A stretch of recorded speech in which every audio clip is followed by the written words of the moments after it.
रेखिक समीकरण है, इसलिए इन पे कोई घात नहीं है। एक्स और वाई दो चर हैं, ठीक है। जब इस तरह के दो समीकरण दिए हुए हों तो हमारे पास तीन शर्तें सामने आती हैं। पहली शर्त, ये प्रतिच्छेदी रेखाएं हो सकती हैं जो एक दूसरे को काटेंगी, इसका एक हल होगा और वो क्या होगा, संगत होगा। दूसरी शर्त ये होती है कि समांतर रेखाएं भी हो सकती हैं दोनों, जिसमें कोई हल नहीं होगा और इनका हल कैसा होगा, असंगत होगा।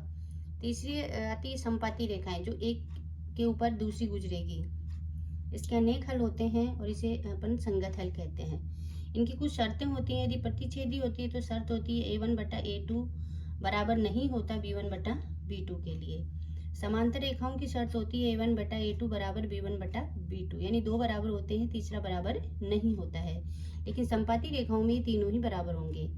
इनको हल करने की दो विधियां हमारे किताब में है, हमारे कोर्स में है। एक विधि आलेखी विधि है जो हट गई है कोर्स से। अभी हम दो विधि देखेंगे। पहली विधि है प्रतिस्थापन विधि, दूसरी है विलोपन विधि। एक प्रश्न को लेकर के हम इस विधि को समझेंगे। देखो, हमारे पास दो समीकरण हैं दो चरों वाले। इनमें हम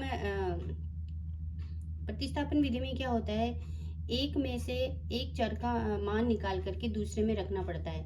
ये जैसे इन्हें नाम दे दिया एक और दो। अब समीकरण एक से एक को लेंगे सबसे पहले, इसमें से हम x का मान निकालेंगे। तो x बराबर, ये सब इधर आएगा तो माइनस का हो गया, माइनस का 2y, माइनस का एक पहले से है।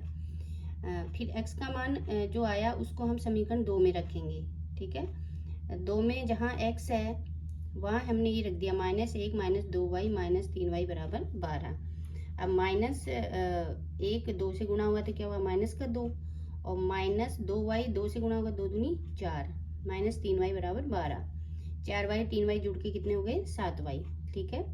2 इधर आएगा तो प्लस का हो गया, 12 2 14 हो गया और y बराबर हो गया 14/7। ये माइनस यहाँ जाएगा और अपने पास y का मान कितना आया, माइनस का 2। अब जो y का मान आया उसे हम वापस समीकरण एक में रखेंगे। एक में जहाँ y है वहाँ पे हम माइनस 2 रखेंगे, तो 2 दूनी कितने हो गए, 4। तो x का मान हो गया माइनस 1 प्लस 4 बराबर 3।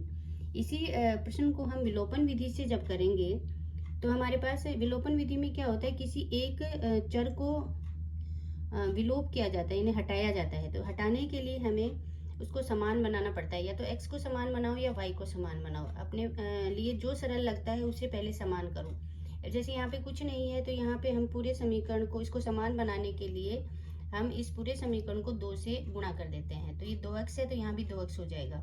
इस समीकरण एक को 2 से गुणा कर देंगे। जब इस पूरे को 2 से गुणा करेंगे तो ये 2x हो गया, 2 दूनी 4y हो गया, यहाँ पे 2 एकम 2 हो गया। दूसरा समीकरण इसके नीचे रखेंगे और चिन्ह